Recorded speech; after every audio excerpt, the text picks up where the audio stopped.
सत श्री अकाल, नमस्कार, आदाब। पंजाबी रेडियो और पंजाबी टीवी यूएस से देख और सुन रहे सभी साथियों का स्वागत है इस समय के विशेष program beyond the headlines with Mandeep Poonia में। हर रोज की तरह पूनिया जी का साथ इस प्रोग्राम में होता है और देश विदेश के साथ जुड़ी हुई अहम खबरों पर होती है बातचीत। करते हैं पूनिया जी का स्वागत, फिर खबरों पर चर्चा करेंगे। बहुत बहुत स्वागत है पूनिया जी। जी नमस्कार, सत श्री अकाल, आदाब। नमस्कार, सत श्री अकाल, आदाब। सबसे पहले हर रोज की तरह बात ईरान अमेरिका इजरायली जंग के बारे में। हर बार की तरह जैसे मैं कहता हूं कि इजराइल कम नजर आता है, ईरान और अमेरिका ही आगे है। ट्रंप बोल रहे हैं कि ईरान के साथ आज जंग खत्म हुई। क्या सच में जंग खत्म हो गई है, या फिर जैसे हम कल डिस्कस कर रहे थे कि कभी कहते हैं कि आज रात सबसे बड़ा हमला होगा और रात होते होते मुकर जाते हैं। देखिए, डोनाल्ड ट्रंप ने एक वर्चुअल रैली में अपने समर्थकों को ये बात कही है। उन्होंने कहा है कि ईरान अब परमाणु हथियार नहीं बनाएगा, उनके साथ हमारी बातचीत हो चुकी है।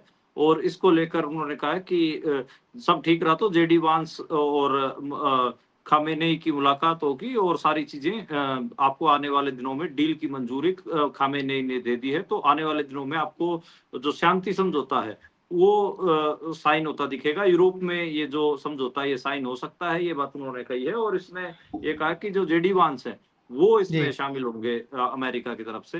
खैर, ईरान ने कहा है कि अभी हमने अंतिम फैसला नहीं लिया है, हमारा कोई आखिरी फैसला नहीं लिया है। तो जो विदेश मंत्रालय के प्रवक्ता हैं इस्माइल बगई, उनकी स्टेटमेंट उसके तुरंत बाद आई है। हालांकि डोनाल्ड ट्रंप ने व्हाइट हाउस को कवर करने वाले पत्रकारों को भी यही बात की है कि हमारी जो डील है ईरान के साथ वो सिरे चढ़ चुकी है और यूरोप में अगले सप्ताह कहीं पे भी जो पीस ट्रीटी है वो साइन हो सकती है।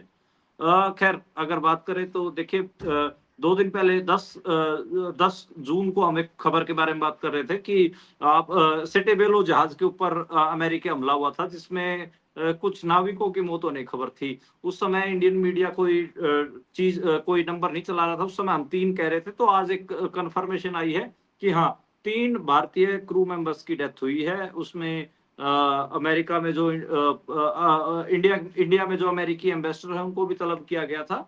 और खैर, जो एमटी जलवीर इस जहाज को कहा जाता है, वैसे इसको सेटेबेलो जहाज मतलब टेक्निकल टर्म्स में बोला जाता है। तो खैर, ये जो धमकी थी वो आप सही कह रहे हैं कि कल धमकी दी गई कि ईरान के ऊपर सबसे बड़ा हमला किया जा सकता है, लेकिन ऐसा देखने को मिला नहीं। खैर, उधर जो हिजबुल्लाह का और इजराइल का जो चल रहा है उसमें काफी चीजें हो रही हैं। हिजबुल्लाह कह रहा है कि उन्होंने ड्रोन अटैक से इजरायली सैनिकों को मारा है। और जो जी। इजराइल है वो लगातार दावे कर रहा है कि वो साउथ लेबनान में हिजबुल्लाह के कैंप्स के ऊपर हमले कर रहा है। अमेरिका ने दावा किया, सेंटकोम ने बल्कि ये दावा किया सोशल मीडिया एक्स पर। उन्होंने कहा कि जो उन्होंने होर्मुज में जो गश्त वगैरह की उसके दौरान 136 जहाजों को गुजरने से रोका गया। तो ये काफी काफी बड़ा नंबर है। और ये दिखाता है कि स्ट्रेट ऑफ होर्मुज में अमेरिकी जो नेवी की प्रेजेंस थी वो भी अपने हिसाब से बहुत सारी चीजें कर रही थी। और उसमें एक जो जैसे भारत के 3 जहाजों के ऊपर हमले हुए हैं। जलवीर में तो 2 जहाजों के ऊपर हाँ, 3 बार भारतीय जहाजों के ऊपर हमले हुए। जलवीर में तो 3 भारतीय नाविकों की डेथ भी हुई है। तो खैर, जी। तो ये चीजें हैं। और उधर देखते हैं कि स्थिति क्या रहेगी। लेकिन नॉर्थ इजराइल में अभी भी रेड सायरन बज रहे हैं। उसका रीजन ये है कि नॉर्थ अब इजराइल को बहुत ज्यादा हिजबुल्लाह हो या ईरान हो, ये सब मिलकर टारगेट कर रहे हैं। तो इजराइल मेरे को लगता है कि उड़ जाएगा। अगर इजराइल कोई पीस की तरफ नहीं बढ़ता है तो इजराइल तो फंसेगा। खैर, जी। और इससे अगर आगे बढ़ें तो इसी जंग के प्रकोप में जो हमारे ऊपर भारत ऊपर बोझ पड़ रहा है ईंधन को लेकर, अ, इसको भी देखना पड़ेगा। एक ग्राहक अभी 200 लीटर से ज्यादा डीजल नहीं खरीद पाएगा। ये खास तौर पर कमर्शियल यूजर्स के लिए बात है जो इंडस्ट्री वगैरह रन करते हैं। देखिए, कमर्शियल यूजर्स को तो इवन रिटेल जो आउटलेट्स हैं उनसे डीजल ही नहीं मिलेगा, ये भी एक क्लियरिटी आ गई है। और फिर वो दूसरा, कहाँ से लेंगे? हाँ, उसके लिए देखिए, उन्होंने कहा कि कमर्शियल जो यूजर्स हैं उनको सेल पॉइंट्स, जो बल्क सेल पॉइंट होते हैं वहीं से ही जो डीजल है वो खरीदना पड़ेगा। और वहां पर भी मतलब जो डीजल है उनको महंगा मिलेगा। तो ये माना जा रहा है कि अगर 40 रुपए महंगा जो डीजल है वो उनको मिलेगा। तो रिटेल पे तो 40 रुपए सस्ता मिल रहा है, यानी कि 80-85 रुपए का 90 रुपए का मिल रहा है, तकरीबन 90-95 रेट हो रखा है अभी डीजल का। और अगर वो बल्क सेल से खरीदेंगे, यानी कि जो कमर्शियल वाले, उनको 40 रुपए महंगा मिलेगा। तो डीजल अपने आप में एक नई ये कमर्शियल में तो साफ साफ पैसे की बढ़ोतरी हो ही गई है, 40 रुपए की अगलों ने कर ही दिया तरीके से। खैर ये कहा, आपको पता है कि मैंने अब हम भी कई बार पहले बात कर रहे थे कि जो पेट्रोल पंप के मालिक हैं वो कई जगह पे तो 1000 रुपए से ज्यादा का ही डीजल नहीं दे रहे। ये 200 लीटर डीजल की तो बहुत बड़ी लिमिट है, ठीक है। हालांकि पंजाब हरियाणा में इन इलाकों में इतनी कमी किल्लत नहीं देखने को मिली, लेकिन साउथ के स्टेट हो गए, गुजरात हो गया, ऐसे सूबों में बहुत सारी जो डीजल की किल्लतें हैं, लंबी लाइनें भी हमें देखने को मिली। और उसमें ये देखा गया कि 1000 रुपए से ज्यादा का डीजल नहीं भर रहे थे गाड़ियों में जो पंपों के मालिक थे। खैर आप देखें कि ये जो पाबंदी है 90 दिनों के लिए लगाई गई है, शुरुआती तौर पर अगर देखें तो बेशक से पेट्रोलियम मिनिस्ट्री जो है वो लगातार दावे कर रही हो कि किसी किस्म की कमी नहीं है, लेकिन आप देखिए कि दिक्कतें तो हैं डीजल की। और कन्वेंशनल फ्यूल भारत में उसमें कमी चल रही है, उसमें एलपीजी हो या फिर डीजल पेट्रोल हो। जी, बिल्कुल। और इससे अगर आगे बढ़े तो एयर इंडिया हादसा जो अहमदाबाद में हुआ था, बहुत बड़ा हादसा था। अपने जो लोगों की डेथ हुई उसके हिसाब से अगर देखें, 1 साल उसको हो चुका है। बहुत सारी स्टोरीज उसको लेकर लग रही हैं, जो लोगों का सम्मान वापस करने की बात और सबको कंपनसेट करने की बात। इस सबके बीच में जो सबका ज्यादा ध्यान खींचता है वो है कि जहाज आखिरकार क्रैश हुआ क्यों था। उसका जो इंजन बंद होने का जो क्या कारण था? क्या उस पर खोज जानबीन हो सकी है कोई? देखिए 12 जून 2025 को ये विमान हादसा हुआ था। आपको और आपको पता है कि 260 लोगों की मौत हुई थी। सिर्फ एक व्यक्ति जिंदा बच पाया था। उसके अलावा 260 लोगों की मौके पे ही डेथ हो गई थी। लगातार हमने फॉलो अप स्टोरीज देखी हैं जिसमें जो परिवार, जिन लोगों के लोग मरे इसमें, उनके परिवार लगातार रो रहे हैं।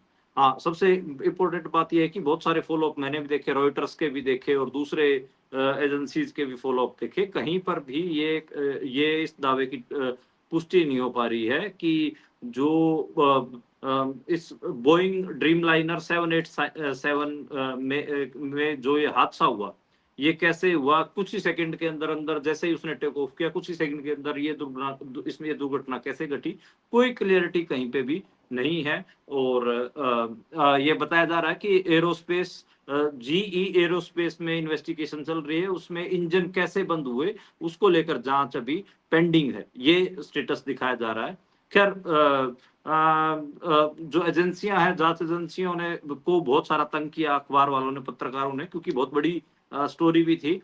जी, तो जो लगातार जांच एजेंसियों के अधिकारी वो एक ही बात कह रहे हैं कि इन्वेस्टिगेशन 1 साल के अंदर पूरी नहीं हो सकती, अभी हम काम इसके उसको लेकर काम कर रहे हैं। खैर जी, बहुत इसको लेकर ना बहुत सारी अलग अलग चीजें भी हैं कि जो भारतीय पायलट संघ है उसने जो इंटरिम रिपोर्ट है उसको अपडेट देने को लेकर का भी विरोध किया है। इसके अलावा और भी कई सारी चीजें हैं, जैसे मुआवजे को लेकर बातचीत है, तो मुआवजे को लेकर मुआवजा मिला है या नहीं मिला है, इसको लेकर भी अलग अलग दावे हैं। बहुत सारे परिवार वाले कह रहे हैं कि उन्हें अभी कोई मुआवजा नहीं मिला है, कई परिवार कुछ और कह रहे हैं। तो खैर स्थिति बहुत डिफरेंट है और ज्योग्राफिकल लोकेशंस भी अलग अलग है। बहुत सारे इसमें विदेशी मूल के नागरिक भी थे, भारतीय मूल के नागरिक भी थे, तो और एनआरआईज थे, बहुत अलग अलग डिफरेंट ज्योग्राफीज के लोग थे।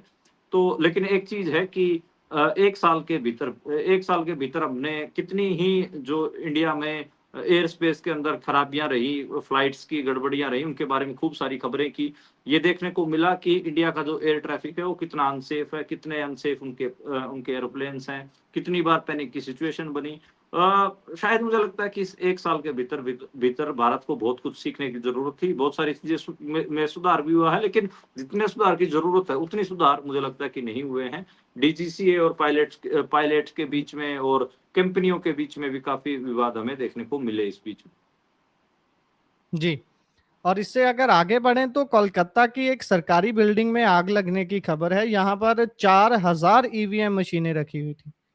देखिए गुरप्रीत, आज पश्चिम बंगाल से बहुत अपडेट्स आई हैं, बहुत अलग अलग अपडेट्स हैं। इसमें जो सबसे जी, चौंकाने वाली पॉलिटिकल अपडेट थी वो ये थी कि कोलकाता की एक सरकारी बिल्डिंग में आग लग गई और उस बिल्डिंग में 4000 ईवीएम मशीनें रखी हुई थी और वो जल गई। ठीक है, 10 सीटों के ऊपर ये ईवीएम मशीनें इस्तेमाल हुई थी। खैर जो पॉलिटिशियन है वो आप ही मान रहे हैं कि इसमें कोई ना कोई साजिश तो है। जो तृणमूल कांग्रेस है वो कह रही है कि आग कोई एकदम से रहस्यमय तरीके से नहीं लगी है, ये कहीं ना कहीं ये जानबूझ के नष्ट की गई हैं। और ये भी कहा कि इसमें 4000 कंट्रोल यूनिट, 4000 बैलेट यूनिट और 4000 वीवीपैट मशीनें भी नष्ट हुई हैं। और ये सारे इलाके वो हैं जहां पे लगभग लगभग बीजेपी की जीत हासिल हुई है, बीजेपी को जीते हैं, बीजेपी जीती है। अब जैसे मैं देख रहा था कि प्रतीक सिन्हा और ने भी एक स्टोरी ब्रेक की जिसमें उन्होंने बताया कि एक विधानसभा सीट पर जहां पर 88% मुसलमान थे, वहां पर एक बूथ ऐसा देखने को मिला जहां पे 90 एक बूथ के ऊपर 97% वोटें बीजेपी को मिली हुई थी, 5 वोटें तृणमूल कांग्रेस को और एक लेफ्ट को मिली हुई थी। तो जो कि नेक्स्ट टू इम्पॉसिबल बताया गया। और उसके बाद बहुत सारे जो ऑल्ट न्यूज है उन्होंने भी बहुत सारे खुलासे इस बात को लेकर किए। अब देखिए सवाल कई सारे हैं। सवाल तो पहला सवाल तो यही है कि भाई चुनाव आयोग ये बताए कि ये आग कैसे लगी, किसने लगाई, ये होना चाहिए। और उसमें ईवीएम के साथ साथ वीवीपैट मशीनें सारा कुछ ही क्यों जल के राख हो गया। तो क्या ये आग साजिशन है? बंगाल के चुनाव को लेकर कितने सारे ही हमारे सामने कॉन्स्पिरेसी थियरीज मौजूद हैं। ममता बनर्जी लगातार ये बात कह रही है कि चुनाव आयोग के दम पे बंगाल बीजेपी ने जीता है। खैर ये बीजेपी अब ड्रामा तो करेगी। बीजेपी कह रही है कि हमने तो एफआईआर दर्ज कर दी है, फोरेंसिक इन्वेस्टिगेशन की जांच दे दी है। पर ये काफी भयावह आग देखने को मिली और इसके जो धुएं की लपटें थी वो भी सैकड़ों फुट ऊंचे तक थी। पूरा लाल लाल, वो आप विजुअल देखेंगे तो सारी उस बिल्डिंग धधक रही थी। तो साफ दिख रहा था कि एकदम से तो इतनी आग नहीं, पूरी प्लानिंग के साथ ये आग लगाई गई है। और ईवीएम मशीनें ही क्यों नष्ट की गई? जो वोट चोरी के जो आरोप है लगातार, ज्ञानेश कुमार की बीजेपी के साथ जुगलबंदी के आरोप, पश्चिम बंगाल का चुनाव फेयर नहीं हुआ ये आरोप, इवन बहुत सारे पत्रकारों ने स्टोरीज ब्रेक की जिसमें मैंने एक प्रतीक सिन्हा और वाली स्टोरी का जिक्र किया, जिसमें ये साफ दिख रहा था कि एक मुसलमान बहुल बूथ के ऊपर जहां पर 88% मुसलमान थे, वहां पे सिर्फ और सिर्फ 5 वोट तृणमूल कांग्रेस को मिली, बाकी सारी बीजेपी को मिली। तो ये अपने आप में जी। दिखाता है कि जो चुनाव की जो फेयरनेस है उसको लेकर काफी बड़े सवाल ऑलरेडी थे। और अभी ये 10 सीटें ऐसी हैं जिनके ऊपर बीजेपी जीती हुई थी, जिनकी ईवीएम मशीनें जली हैं। तो ये एक चुनाव कितना निष्पक्ष हुआ, पश्चिम बंगाल का कितना नहीं हुआ, उसको उसको खुलासा करती हैं। खैर ममता बनर्जी के खिलाफ आज कलकत्ता में एक एफआईआर दर्ज कर ली गई। तो ये एफआईआर, जी। लोग ये भी कह रहे हैं कि ये ईवीएमओ से ध्यान हटाने के लिए ममता बनर्जी के ऊपर एक एफआईआर दर्ज कर ली ताकि मीडिया का सारा ध्यान वहां पर डाइवर्ट हो जाए। आज जी। अभिषेक, उनके भतीजे अभिषेक के घर पे सीआईडी भी भेज दी। उनके ऊपर जो एफआईआर दर्ज की है वो पुराने चुनाव की एफआईआर दर्ज की गई है कि उन्होंने चुनाव के दौरान एक जगह भड़काऊ भाषण दिया था। तो अब आप लो। सोचिए कि हेट स्पीच का मामला दर्ज किया गया है। तो काफी अजीब है कि जिस दिन ईवीएम मशीनें जली गई उसी दिन पुराने मामले को लेकर एफआईआर क्यों दर्ज की गई, आज ही क्यों बिल्कुल। अभिषेक बनर्जी के घर पे सीआईडी भेजी गई। तो ये कुछ चीजें हैं। वैसे तो ममता बनर्जी की जब हार हुई उसके 14 दिन के अंदर अंदर तृणमूल कांग्रेस को तोड़ने की बीजेपी ने कोशिशें की। 19 सांसदों को 18 मई को बुलाया गया। खुद मौके के जो मुख्यमंत्री शुभेंद्र अधिकारी भी मिले, अलग अलग स्पीकर्स को लेटर लिखवाए गए। वो सारा जो कांड है तृणमूल कांग्रेस को तोड़ने का वो बीजेपी का चल ही रहा है और अब ईवीएम भी जला दी है। तो ये चुनाव की जो इंडियन डेमोक्रेसी कितनी निष्पक्ष है और मौके की जो हुकूमतें चुनी जा रही हैं वो कितनी पारदर्शी तरीके से चुनी जा रही हैं, इसको लेकर एक बड़ा सवाल कहीं ना कहीं खड़ा हो रहा है। जो विपक्ष वोट चोरी के आरोप लगा रहा है, चुनाव आयोग के बीजेपी से मिले होने के जो आरोप लगा रहा है, इनमें कहीं ना कहीं ऐसी घटनाओं के कारण बल मिलता है, ऐसी उनकी स्टेटमेंट्स को दम मिलता है। जी, बिल्कुल। इससे आगे बढ़े तो राज्यसभा के लिए नामांकन रद्द होने के बाद जो मीनाक्षी गए थे, उन्होंने अदालत का रुख किया था, लेकिन अदालत ने उनकी ये याचिका को रद्द ही कर दिया है। क्या है इसको रद्द करने का आधार? देखिए उन्होंने कहा कि आपकी जो भी पिटीशन है वो आप चुनाव पिटीशन दायर करिए, ये पिटीशन ऐसी नहीं चलेगी, आप चुनाव आयोग में जाइए। अब चुनाव आयोग ने तो उनकी पिटीशन को उनके नॉमिनेशन को खारिज किया है। खारिज ही बिल्कुल। किया तो चुनाव आयोग के पास जाके क्या करेंगे?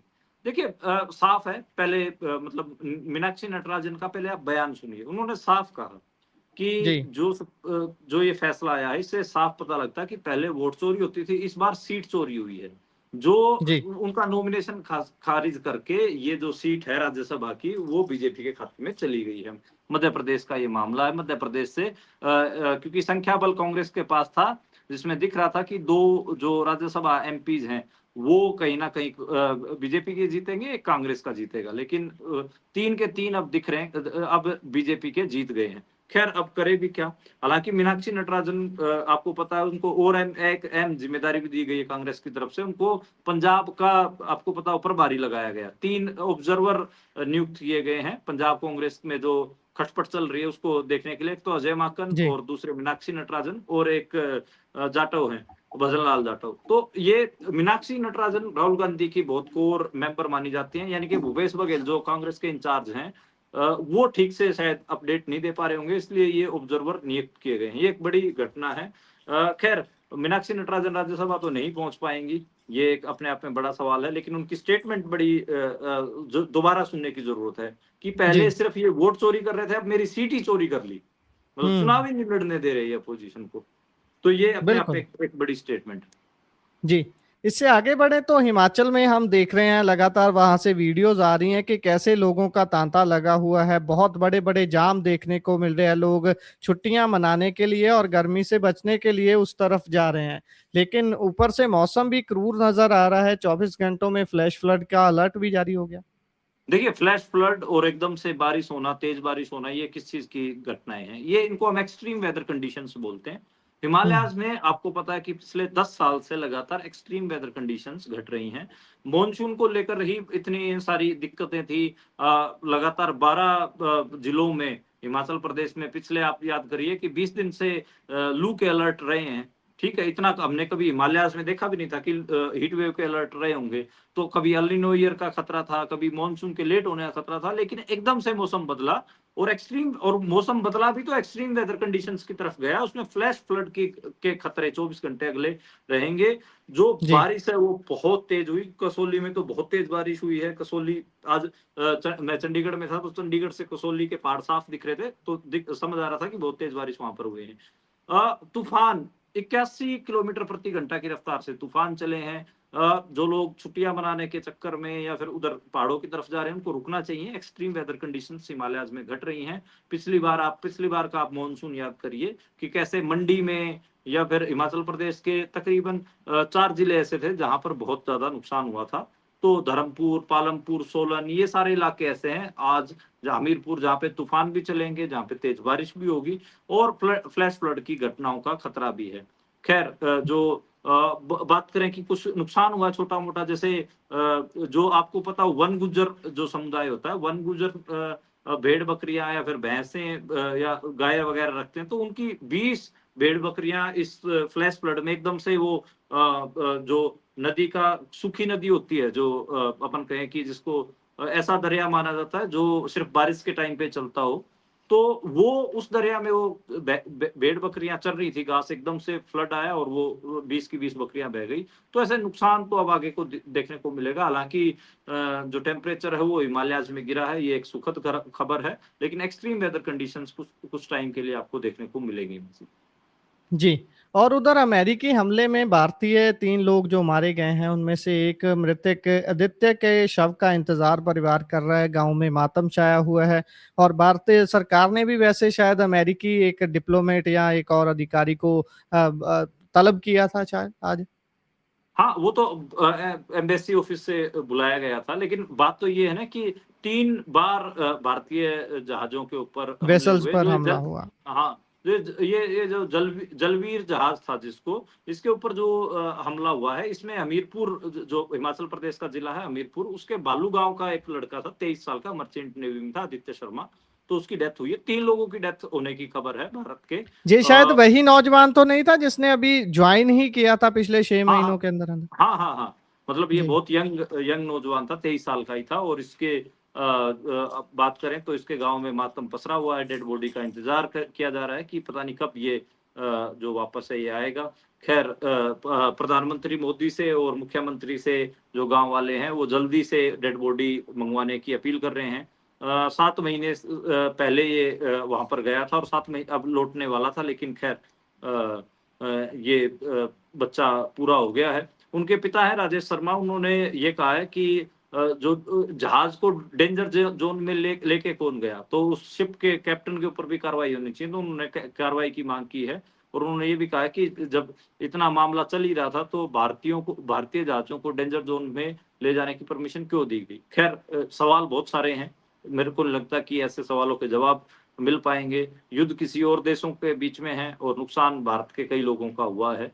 खैर देखते हैं कि क्या आगे चीजें रहती हैं। 24 में से ये बताया जा रहा है कि 21 लोगों को बचाया जा सका और 3 लोगों की डेथ हुई। जी।